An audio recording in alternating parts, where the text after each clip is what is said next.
In the realm of muscle cars, the Dodge and Plymouth Max Wedge V8 might not be the name that instantly springs to mind, but it holds a pivotal place in the annals of automotive history. You see, in the early 1960s, years before the muscle car craze reached its zenith, these unsung heroes were setting drag strips ablaze and laying the groundwork for a revolution that would lead to the muscle car era. Now, to truly understand the Max Wedge significance, we must rewind to a time when the term muscle car had not yet been coined. In the late 1950s, Chrysler Corporation's quest for dominance on the drag strip was already in full swing. Their first generation HEMI engines were potent, but they didn't quite fit into the intermediates of the era.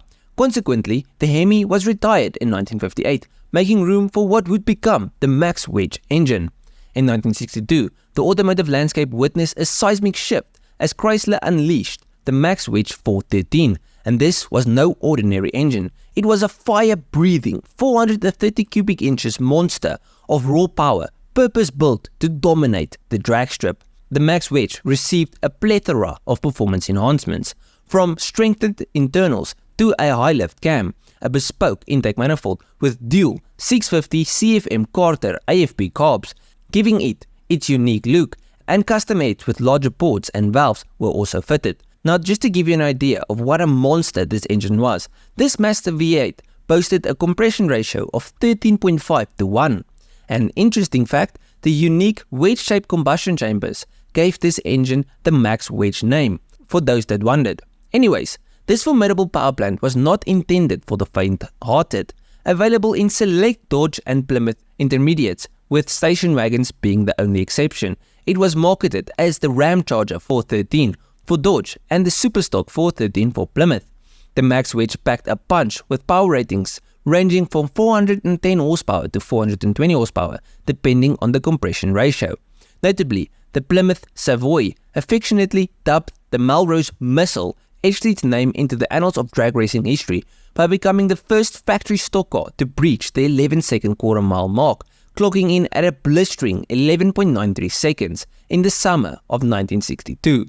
That time is fast by today's standards. I mean, a 2023 BMW M3 rear-wheel drive sedan completes the quarter mile in 11.6 seconds, and these new BMWs are stupid quick and have got things like launch control and traction control and stability control and all of those things. So that just gives you an idea of how fast these cars were back in the day. But while these engines were technically street legal, living with the Max Wedge engine on a daily basis was not for the faint of heart. The long-duration camshaft, designed for high-speed performance, resulted in a rough idle and lackluster low-speed response. And then there was the thirst for fuel, a ferocious appetite that made it a true gas guzzler, far from economical. Now, in anticipation of the 1963 racing season, NHRA made a strategic choice to impose a displacement limit of 427.2 cubic inches for factory superstock vehicles. Consequently, it's no mere coincidence that both Ford's 427 and Mopar's 426 engines were meticulously developed for the 1963 racing season.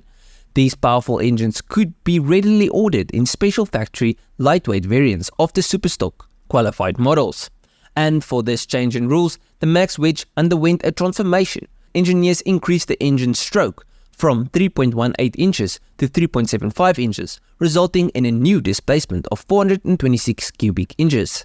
This Stage 2 version was available in two configurations, each boasting different compression ratios and power outputs. However, even with these enhancements, the Max Wedge wasn't destined to be the star of the show for long. The Max Wedge was ultimately overshadowed by the arrival of the legendary street HEMI 426. With more street-friendly characteristics, the HEMI quickly stole the limelight, and the Max Wedge gradually faded into the background. But why did the Max Wedge fade? Well, the Max Wedge's relative obscurity in contemporary muscle car conversations can be attributed to several factors. Firstly, its limited production numbers meant that not many survived the test of time. Secondly, it lacked the marketing blitz that accompanied some of its muscle car counterparts, such as the HEMI or the iconic 1964 GTO's Tri-Power 389. But despite its faded glory, the Max Wedge remains as an important and often overlooked chapter in muscle car history. It was a trailblazing powerhouse that defined an era of drag racing dominance. In many ways, it was the predecessor to the high-performance muscle car V8s that would become legendary in the years to come. To end it off, while it may not be as celebrated or collectible as some of its muscle car brethren, the Max Wedge played a pivotal role in shaping the muscle car landscape. It was an unsung hero that roared onto the drag strips, helping to ignite the muscle car craze that would captivate an entire generation of American automotive enthusiasts. It's time to give credit where credit is due and recognize the Max Wedge as the unheralded pioneer it truly was.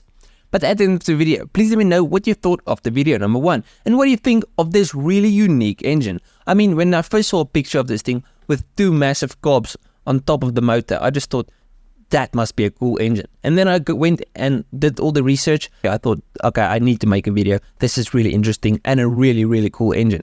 But let me know, do you find this engine as interesting as me? Did you enjoy the video? And if you guys did enjoy it, please leave a like and subscribe to the channel. And if you did like it, you must probably like most of my other stuff. So just go through my channel, see if there's something else you like. I'll check you guys in the next one. Cheers, eh?